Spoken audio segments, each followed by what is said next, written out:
Welcome to Native Bidaské, Native News Online's weekly spotlight on the people making news and leading change in Indian country. Welcome to another episode of Native Bidaské, and we have a very special guest with us today, Crystal Wahpepah. Now, Crystal and I know each other for a few years now. She is a Kickapoo member and lives out in Oakland, California, has a very successful restaurant that she opened during the pandemic, no less. And so, Crystal, welcome to Native Bidaské. How have you been? Oh, I've been great. I've been fine. Thank you for having me on here. Yes. Hey, tell us about your restaurant. Is Wapapah's Kitchen, and tell people what you serve and why they should come visit you when they're in Oakland, California. Yes. Well, it's Wapapah's Kitchen. We're located here in Oakland, California. We're right here in the transit area, in the Fruitvale area here in Oakland. What we serve is Native American foods from all over, from down south all the way up to up north. We try to cover a lot of the ingredients that we source from Native American food producers, as I'm one of them. And I really try to highlight all the other Native American food producers that we work with on the menu. And it's something a long time coming. Well, Crystal, could you define, and I know you've been part of the movement, the Indigenous Food Sovereignty movement. Can you kind of define, tell our viewers what that's all about? Well, when it comes to food sovereignty, everybody has their own version. My version and what we represent, like our mission statement, our version is to reclaim, to let it have access to community, to Native people, especially here. We're here in Oakland. We have a huge Native American community, and it's something that is very important to have access just when it comes to maybe teas or foods or something they can't get. They can come here to Wapapah's Kitchen and get. And tell us this, part of the Indigenous Food Sovereignty movement is really trying to help our people get back to the roots. Exactly. It was healthier food, right? And tell us why it's healthier food. Oh, number one, it's from this land, and it's something that comes from our ancestors. It's something about what I've seen here at the restaurant is how when people come and they eat and they have that connection, it's very healing. It's something that literally can heal historical trauma. It can heal just traumatic things that's happening in our past, and it comes from things that happen with our ancestors and moves on. So that's where it comes to connecting with that food and having that relationship with that food. Not just that, I have Wapapah's Kitchen, their team. My team here, I have a team of 14. We represent 17 different tribes. Wow. And we do native foodways here in the restaurant. For instance, you see the Buffalo Creek squash right behind me. We have different squashes, and I have my team go out to Culture Conservancy where we grow our squash and let them have that relationship with that seed as they plant.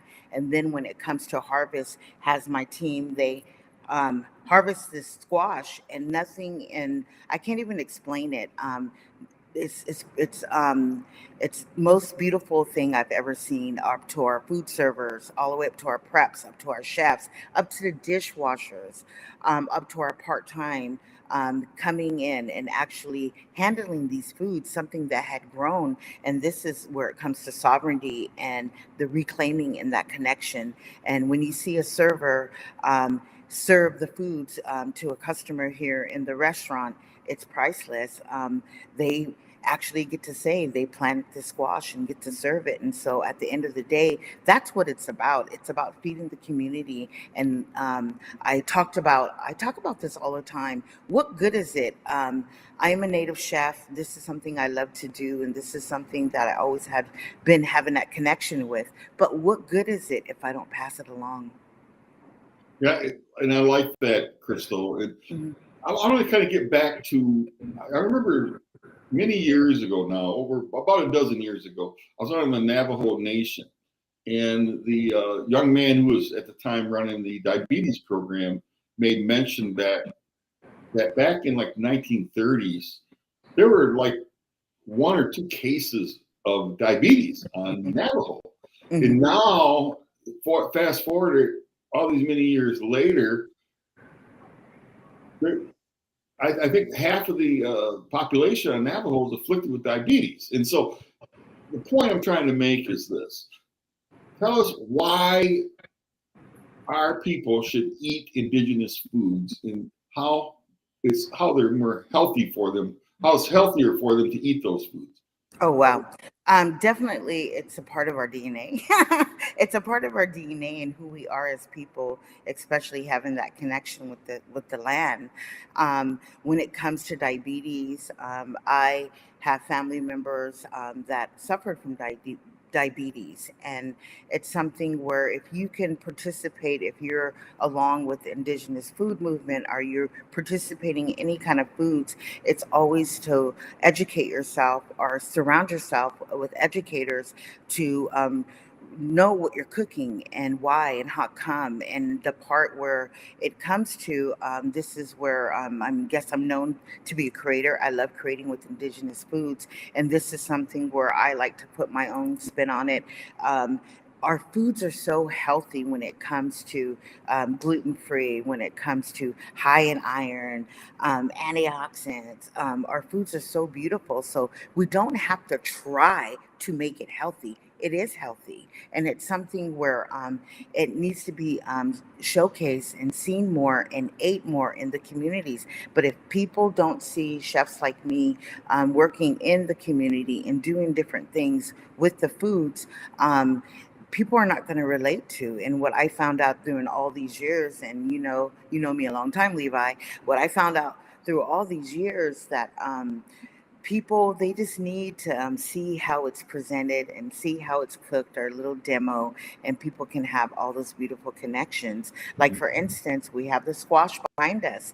We have this squash actually goes out throughout the whole community here in the Bay Area, but a lot of people don't know what to do with it. A lot of people don't know the health benefits of it, but if they see it, they come here into Wahpepah's kitchen, and they see what we do with it. We smoke it, we roast it, we puree it. We even have it as a dessert. And this is where the part where I like, for instance, I just had Chef Brian Yazzie. He was here in the Bay Area. We actually got to cook for the Harvest for Intertribal Friendship House together, and we actually got to do the squash. He made a pudding. At the same time, he did berries with it. I did a soup. I put soup in it. The community needs to see different things that they can do with the foods. Just not look at it. What good is it if you just look at it? What good is it if you give it to a community and they don't know what to do with it? But if they see Native chefs just like us, just not Native chefs, but also people into the health and wellness, and how we incorporate all these beautiful ingredients that's meant for us to eat and who we are, how it's incorporated to now, because just a lot of corporate, and when it comes down to the foods, are not good for us, especially here. I'm in the city, and I have 3 young daughters myself, and if they don't see how we present these foods or have that relationship with the foods when it comes to the gardens, especially we're here in an urban area where now there's gardens on the roof, there's gardens everywhere, but what good is the gardens if we don't have that relationship when it comes to our foods that is meant to be within our DNA? I always talk about that, and it's healing. I'm a proof of it. I've ate it. I do it. I run with it. I pray with it. I do everything with it, and it is healing. I love that. I love that healing aspect of it. Mm-hmm. And one thing I know is your food, and I've been around you enough to know that your food is not only colorful, which has always kind of stuck with me, how colorful your presentations are. You use so many different vegetables and fruits even that make it really colorful, but they're absolutely delicious when you put them all together, and you get hungry talking about it. But hey, Crystal,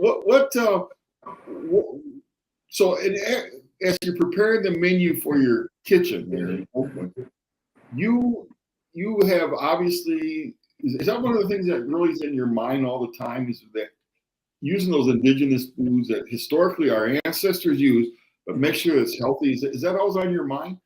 Oh yeah. Well, like 24 hours a day. No, this is something that I love to do, and I love having this relationship with these foods. And when it comes like to my tribal foods, for instance, what we represent, since we have different tribes, we reside on the Ohlone land, and I always try highlighting something I have a relationship with growing up. Just like when it comes to hand harvest wild rice, I think of my Auntie Connie that lives in Minneapolis. When you see berries, I think of when I was young, I lived in Hoopa. I think of all these things. You see my journey. And so it's really my journey that when you see the different foods, but also at the same time, I'm very honored to have these people provide these foods for me so I can serve into the restaurants. And when it comes to menu planning, what's in season, I'm a firm believer to eat in season because that affects you who you are. And so I really try to move within that movement when you're in eating season, but also at the same time, we are here in California, so a lot of people, for instance, you might see little berries, but we get berries kind of early, just Mhm. because California of the weather, things like that. But when it comes to us highlighting just different things on the menu, it's something that I strongly have a relationship with, and I believe these things talk to me, and I want to put it on the plate, and I want people to eat and see vibrant colors. The brighter the colors is, the more happy you are, and the more healthy it is, and how it brings out a lot of just different healing. But at the same time, this is how I vision it and how they want to be presented, because at the same time, they're beautiful colors. Yeah, beautiful colors.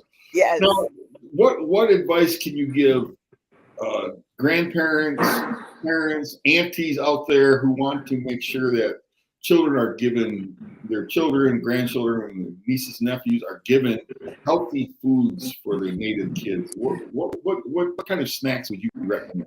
Oh, wow. I love that. Definitely, if you have opportunity, when it comes to teaching them when they're really young, at the same time, strawberries are very easy to grow. We're going to come into the spring season, that's really good to have them have that relationship to plant. And when they see it grow and something that they're taking care of, they can eat those. But when it comes to different kind of native snacks, I would definitely refer people to go to Native American food producers. They got so many different beautiful little snacks that can be served. Like, for instance, I was at the conference in Las Vegas, and there was a gentleman.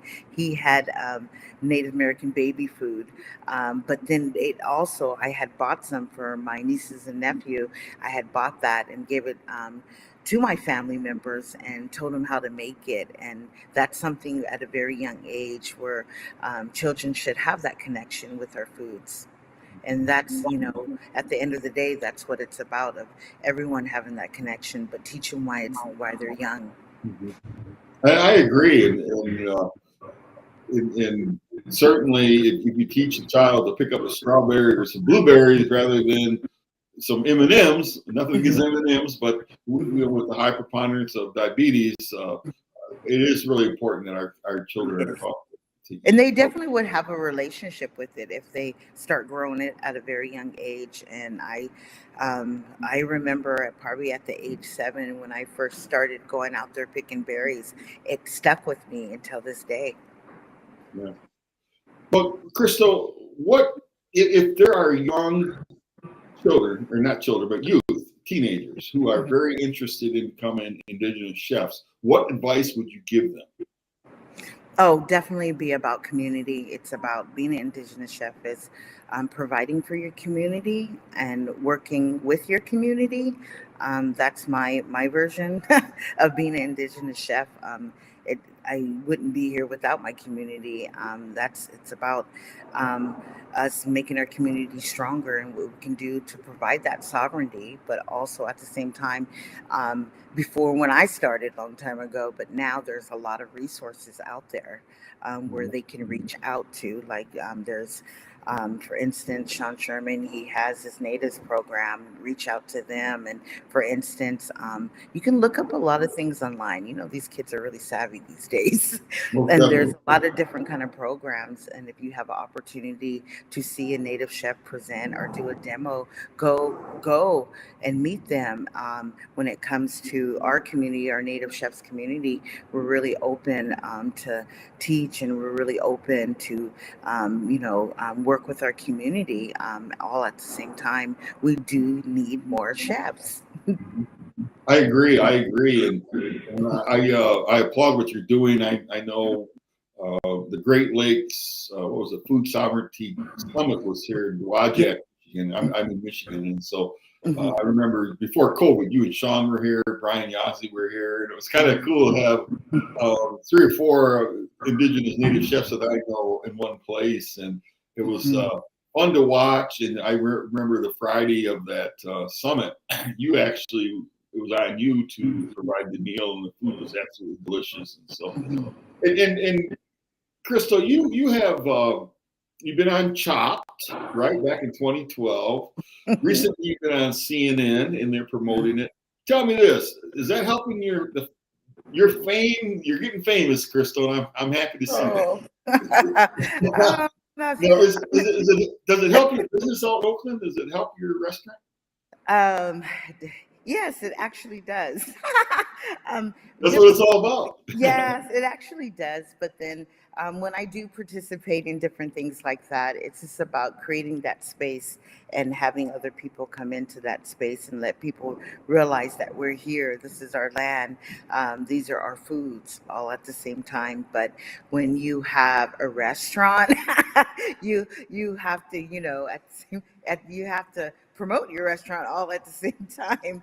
Then let people realize, we are here, and we're literally here in Oakland, California, and right by the transit here in Fruitvale BART Station. And a lot of different people come, and we have different, even inspiring native chefs would come here, or inspiring people that want to work here, and saying, I'm native.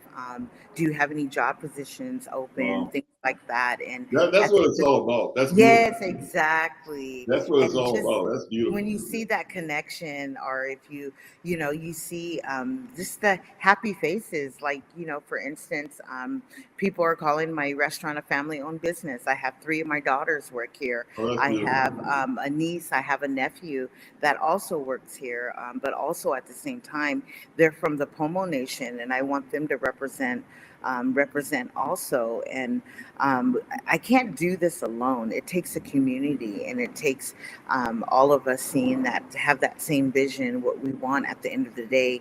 And that's for to hold these spaces where people can come and have that connection to, because sometimes people are not really and in their homelands, for instance, are they're far away from home, maybe never been home before.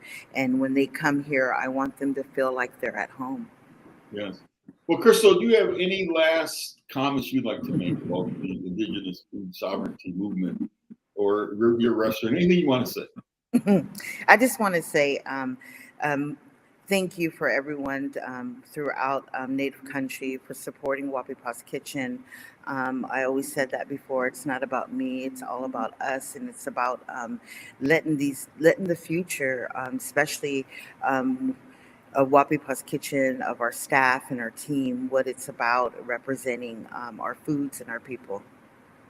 And we have a special guest today, and it was with Crystal Wahpepah, Indigenous chef.